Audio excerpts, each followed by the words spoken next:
آج کل کی ویڈیو ہے، 3 غیر مسلم لڑکوں نے مل کر کے کالج سے بچی کو بلایا اور اس کو مار کر کے اسکارپیو میں لے گیا، 3 دن ریپ کیا اور ریپ کرنے کے بعد اس کے جسم کو سریعام لے کر کے پھینک دیا۔ آئے دن یہ خبریں آ رہی ہیں۔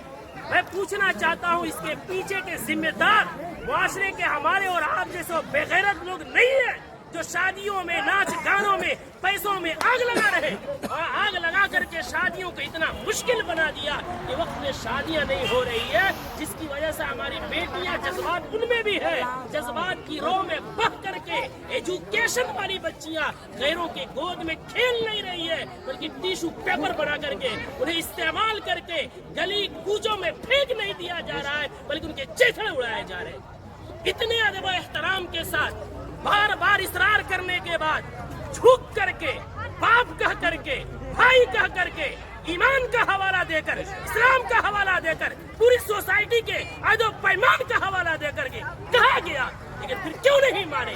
جرأت کی بات ہے، ہمت کی بات ہے۔ آخر وہ ہمت آئی کہاں سے کہ پورا معاشرہ بائیکاٹ کر رہا ہے، آپ ناچ لا رہے ہیں، چوک پہ نچا رہے ہیں، پورا بستی اس گناہ سے بچنا چاہتا ہے۔ خدا کا خوف کھائیں ہم لوگ، کل قیامت میں کیا منہ دکھائیں گے؟ پورے گاؤں میں نچاتے ہوئے لے کر آتے ہیں، مسجد کے سامنے سے لے کر آتے ہیں، پورے گاؤں میں۔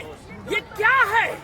اس کو ضد نہیں کہتے ہیں تو اور کیا کہتے ہیں؟ اس کو ہٹ دھرمی نہیں کہتے ہیں تو کیا کہتے ہیں؟ کون ہے وہ مولوی، کون ہے وہ عالم دین جس نے قرآن اور حدیث پڑھا ہے اور اتنی سختی سے منع کرنے کے بعد اس مجلس میں اس شادی میں ناچ گانا ہو اور وہ نکاح پڑھائے، اس کا قرآن اور حدیث اجازت دیتا ہے؟ میں تو احترام کرتا ہوں کہ انہوں نے پہلے ہی جو ہم سے محبت اور شفقت کے ساتھ اقرار کیا ہے۔ کون ہے ایسا جو جس مجلس میں ناچ ہو رہا ہو، جس اسٹیج میں ویشیوں کا دھندا چل رہا ہو، جس اسٹیج میں کھڑا ہو کر کے بہنوں کے پاؤں میں گھنگرو باندھا جا رہا ہو، ان کے سروں سے دوپٹے کھینچے جا رہے ہو، جس نکاح جو عبادت ہے اس عبادت کے اندر معاشرے کے لنگے اور لفنگے اور لونڈے عورتوں کے پیچھے تالیاں بجا رہے ہو، وہ نکاح میں کس مولوی کا علم اجازت دے گا نکاح پڑھانے کا؟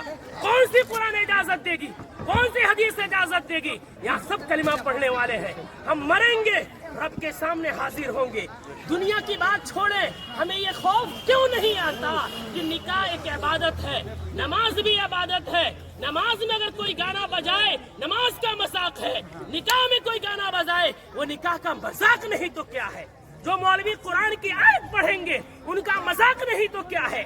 حدیث پڑھیں گے ان کو پیروں کی ٹھوکروں میں رکھنا نہیں ہے تو کیا ہے؟